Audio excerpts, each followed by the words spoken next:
নির্ণয় করি তাহলে কি করব দেখো প্রথমে আমরা লিখব এখানে l এর মান কি লিখব l এর মান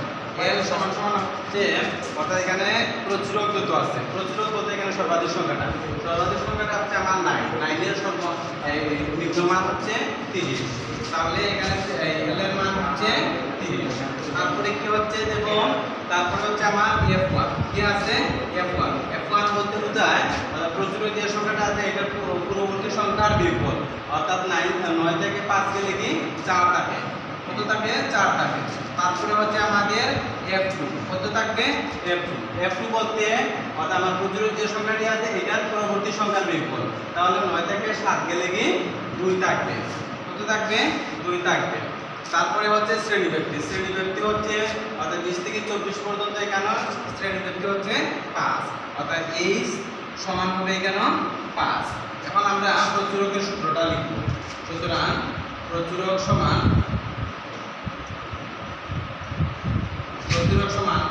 l প্লাস f1 বাই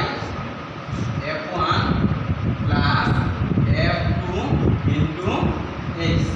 অর্থাৎ এখানে এই l টা হচ্ছে l এর মান হচ্ছে 30 কত হচ্ছে 30 তারপরে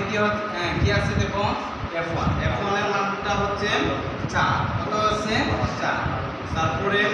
নিচে আবার কি আছে f1 এর মান হচ্ছে 4 তারপরে f2 এর মান হচ্ছে 2 তারপরে আমার এখানে কি আছে ইনটু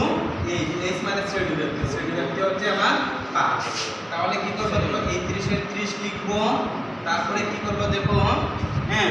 উপরে আমার কত আছে 4 আছে তারপরে 4 আর 2 হচ্ছে 6 তারপরে আমার একটু এখানে 5 আছে তারপরে আমরা কি করব দেখো তারপরে আমরা যেমন 4 5 20 এখানে 30 আছে না 30 আছে তাহলে 30 আছে তারপরে হচ্ছে 4 5 20